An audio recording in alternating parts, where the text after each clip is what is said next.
I write for myself. I don't care about my audience. I write what I like to write, and that is all that matters. And let's talk about love and feeling alright. And let's talk about love. Yeah, baby, come. Hello, I'm JLD. I write spicy romance. I'm author of the Breaking Fancy trilogy, among others. If you care to check them out, you can do so under JLD on Amazon and KU. So I hear a lot from mostly inexperienced writers or writers who are new and they're just starting to get some work out there and they're working on what they want to curate and turn into a novel. And many have said, I write for myself. It doesn't matter to me what the audience thinks. I don't care what they think of my writing. I don't care what they think of my characters. I don't care, blah, blah, blah, blah, blah. And while on one side of that coin is it's admirable and yes, you must express yourself, it is very important to write the story you want to write. On the other side of that coin, there is an audience that is going to read your work. Now, if you don't ever share your work, it doesn't matter at all. But if you plan on putting it in front of other eyes, having other people read it, which many of us do because we just want to hear what people think. We want the validation. We want to know, is it any good, And if you don't consider your audience in any way, that will show up in any feedback you get. You may just hear like, "Oh yeah, it was great. I loved it." And so you might get some vague feedback. Let me put it to you this way. Writing is obviously a form of art. Back in the ancient Greek times, when they had the Greek plays, and everybody would file into the stadium seating and sit and watch the play unfold in front of them.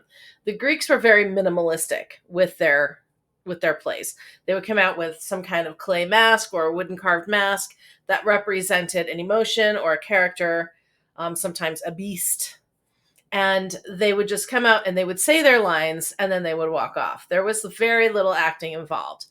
And then they had the chorus. The Greek chorus, if you've heard of that, was anywhere from 3 to 5 or so people who would repeat certain lines. And sometimes that was used for emotional impact or line emphasis or whatever the writer of the Greek play wanted to convey emphasis on. The chorus would repeat it. So they would say, I am here to eat a banana. And the chorus would be like, banana, or I don't know. I've never been to ancient Greece. But that's kind of the purpose of the chorus. They would repeat certain lines. So it was very minimalistic, very dry. But of course, the ancient Greeks loved this. This was their theater. So if you want to write in that fashion, bare bones, raw emotions, you're writing for yourself, you're giving this raw piece of story and writing to someone to read. And they might go, wow, that story was pretty cool. But they're also going to notice it's incredibly bare, maybe very pared down.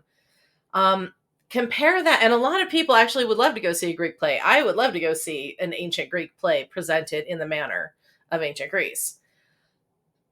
But that said, when I think about how far art has come, how far plays and movies have come, would I rather see a full-on stage production of Les Mis? Yeah, probably I would. Or even Phantom of the Opera. I've seen a few plays. I haven't seen a whole ton, but I've seen a few.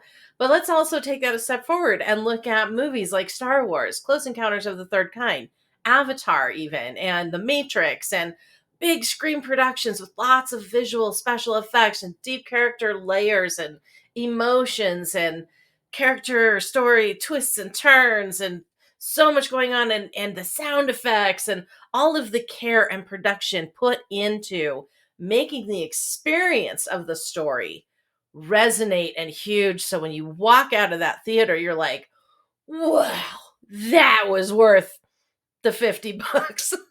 Sorry. Movies are expensive these days. But you go, wow, that was worth my time. I am so glad I sat through that. What an experience. I'm going to be thinking about that for days. Wow. Can't wait to talk to somebody about it. Versus walking out of a Greek play going, oh, wow, that was interesting. That was cool. Great experience. Yeah, that was nice. There's a difference. And I think when we forget our audience and we only write for our own gratification, we're forgetting that we also have to provide an experience for someone else. Hello, Vixens. Editing JL here. I was going through the video and I realized I had missed two important things I wanted to talk about, which were literally the reason I wanted to do the video about writing for yourself versus writing for an audience. And those two things were being too abstract and creative spacing. So some people, when they write, they get very creative with their spacing. They think that the spacing adds to the pauses or the drama or the storytelling in some way, and it doesn't. It's just distracting. So quit that. If you want to convey something momentous to your audience, do it in words. Don't do it in empty spaces. We're not here to read empty spaces. We want to read your words. We want to read your scenes and your character development and your style. We don't want to read big empty spaces. And when I say that, I mean I've seen things that are like hand spaced so that everything is centered, or hand spaced so that it makes a picture, or things like that. So that's great if that was a challenge, if maybe that was a contest of some kind, fine, go forth.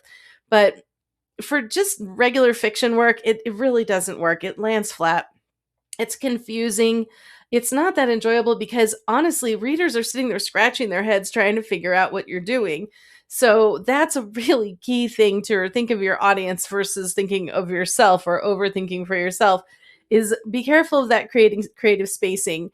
I'll talk about what is expected in spacing and formatting in another video, but for now, just store that one away. The other thing too that I forgot to mention is being too abstract. This literally is why I brought up the Greek play. And I think I may have done it a little inside out, but just go with me here. So, if you're writing from a place of pure abstraction, in other words, you have a disembodied character and you're trying to give the feeling of floating and having an experience, like say you're writing from the ghost perspective, which I find a fascinating idea. And it can be done, but you have to do it well. And you have to do it in a way that people can understand it. So if you're trying too hard to lean into the poetic nature of yourself or the abstraction of thought, and you're not using full sentences, you're using fragments and you're using little code words or just quick things as if, well, they're seeing things in flashes, so I'm just going to write the flashes. That doesn't work. It doesn't make sense. Your reader always needs to be grounded and be able to follow and understand your action, your characters, and their motivations. It doesn't make sense to have this flash, that flash, this flash. Now, you can take a scene that has flashes in it and do it well and write out that this flashed and then what happens between the flashes to make it cohesive. But just to give this, to really lean into that abstract idea, it's like looking at, a painting of just paint splattered on the canvas. And while that might be really impactful, you just like, you look at it going, what is it? So that's why when you write for yourself, do an experiment away, but make sure you give it to someone to get their feedback on your experiment. And can they understand it? Can they follow it? Um, this is kind of why I brought up the Greek play, because in our minds, we might be writing something in this really poetic, abstract, unhinged, decentralized nature, and the story makes perfect sense to us, and we see it in 3D and multiple colors, and it's amazing and huge, but it reads like a Greek play.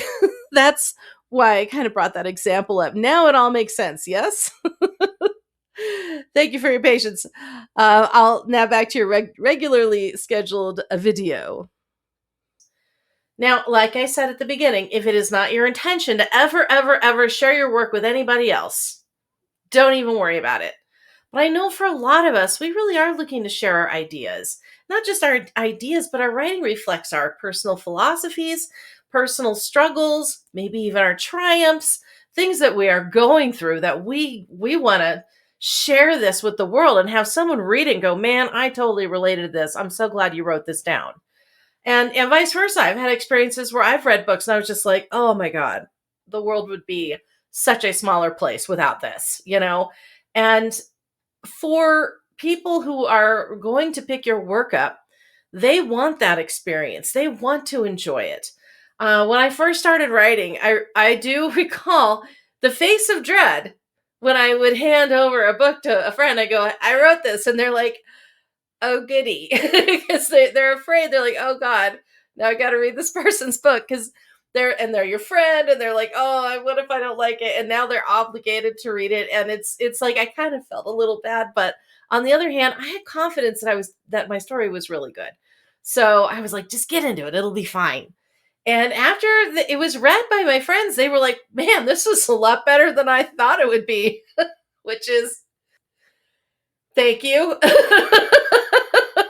But it's a relief. It was almost a relief for them. Like I was afraid, and I'm like, I get it. I do, because I've had a lot of people send me stories and they're like, read my story, read my story.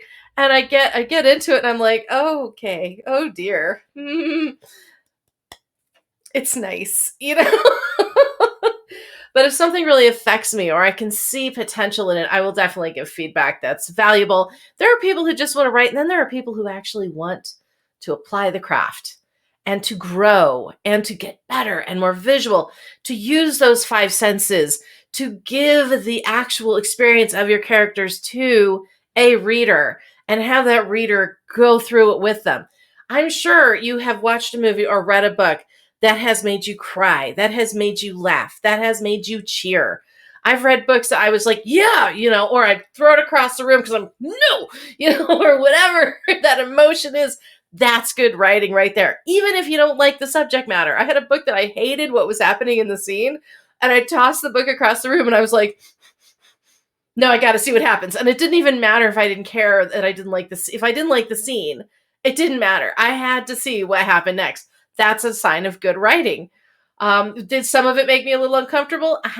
But I was glad I got through it because it was really interesting. It's someone else's point of view, done in a way that I'd never thought of something before. And it was fascinating. And I think about that scene often.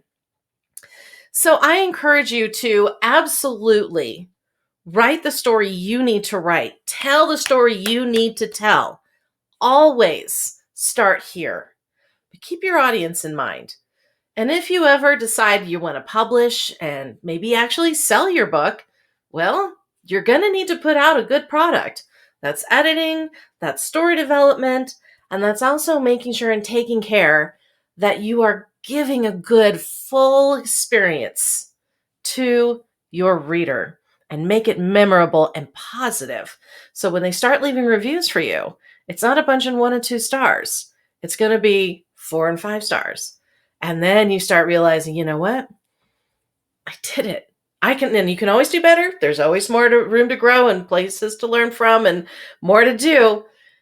But to know that you are giving an experience worthy of someone not only taking the time to rank your book, but also even write a review. What did they think of it? What hit them? And that is so gratifying. So I do encourage you to keep your audience in mind. Don't force ideas down someone's throat, but be clever about your ideas. Bring them around to your ideas. Slowly introduce them. Show the intellect behind those ideas, and you will have fans for life. I'm JLD. Thank you for visiting my hotspot. Please like and subscribe below. Kiss that like button, and I'll see you later. Let's talk about love and feeling alright, and let's talk about love. Yeah, baby, come and dance with me.